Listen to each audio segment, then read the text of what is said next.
So. Hiya.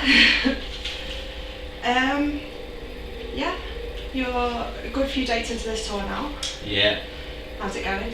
It's gone amazing. It's really nice. It's I've been like friends with Dan and Pip for years, and we've collaborated for years, and so it's nice. But we wanted to tour together for ages, but our schedules have never kind of allowed it. So it's the first time that we've been able to do it, and it's really nice to be on the road with them, and it's cool. I think the audience kind of gets it, which is nice for me. They normally have like spoken word artists as their support, don't they? So is that how you describe yourself now? I don't know how I describe myself really, but that's definitely an element of spoken word in what I do, and so it's nice to be able to bring that along with, you know, not just being spoken word, but being able to kind of musically put on a show and stuff. So I don't know how I describe it, but there's certainly an element of that in what I do. Cool. And you're on the Beatdown Pit this weekend as well. Yeah. So that's very exciting. Yeah, it was fun. It was really fun to go in and do that. We went in and kind of did it on our day off, and it was nice. It was fun. Cool. Yeah, and on the new album, you're on Step Up the Lit. Yeah.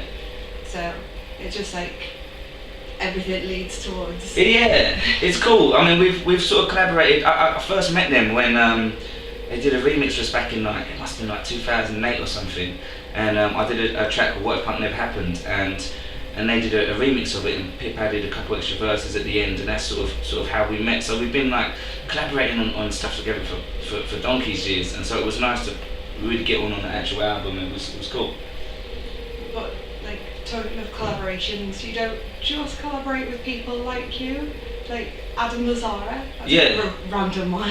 Yeah, I mean, I like the idea of kind of being able to do what's, I guess, predominantly hip hop, and then adding in, rather than having just like a girl R&B singer as a standard, kind of getting in rock bands and stuff like that. And there's like a lot of bands where especially a lot of sort of rock bands and heavy metal bands, where they shout and scream, but I don't necessarily really believe they're that angry or have that much to be that mad about. But when I heard him sing, I was like, this guy, I believe him, you know. And there was like I felt like the pain in his voice. So we sent the tape off to him, kind of not expecting to hear anything back, and a couple of weeks later he'd flown into the studio and was recording it, and it was nice. Amazing. I feel like that a bit like that. Like when I listen to like all your lyrics seem to be really, really personal. Yeah. Like, is there any topics that are off limits? Not really. I think like there's always been a very kind of political side to what I do, but I think a part of that was also me being scared to kind of show my own life and kind of put myself out there, and now I've learned to be a bit more vulnerable, and I find the more vulnerable I make myself, it's actually like the more people can relate to it. So I think you have to kind of stop worrying about being cool or about how you're going to be perceived, and like I say, when I find I'm at my most vulnerable, I kind of do my best stuff. So no, I don't think there's any topics that are off subject as such, but I like to try and add my own spin to everything. Do you feel like that's one of the main differences between you as solo and King Blues? Yeah, I think it's a lot more, it's just a lot more open and honest, and there's still, like I say, there's definitely still a political undercurrent that goes along with it, because that's just a part of who I am. But yeah, I've definitely made myself this time around be a lot more kind of telling my story of where I've come from and how I've got to be where I'm at now as well. Is that like the only difference really, like in your musical style? How does it feel to be? Well, I'm really enjoying it. I mean, before, when I sat down to write a song, I had to think, right, okay, I have to do like 2 guitar parts, and there has to be a keyboard part, and there has to be drums and percussion and whatever else, and now it can be anything, so it's a lot freer, and I'm able to kind of collaborate with different people, so it's really fun. Were you always sort of doing this anyway? No, I had no kind of plan to do it. But then towards the last couple of years of the King Blues, it kind of became a little bit stale. When we started off, there was always threats of like, the police are going to come and shut us down, or there's going to be like racist skinheads turning up. And I kind of got off on that danger a little bit, and I kind of quite liked it. And then towards the end, it got a bit stale and a bit safe, and I definitely stopped enjoying it as much. So I went to LA and was working with a producer over there, and we were just putting music together just for fun. And we didn't have any label backing it or anything. And then it just very quickly became my main passion, and I was very quickly like, all right, this is what I really enjoy doing. So So is that the end of the King Blues then, or do you think there's Yeah. always a part of you that might go back? No, I mean, I just believe in like moving forward in life, just in general, not just musically, but just like in life. And I can't really see myself ever doing a band again. Cool.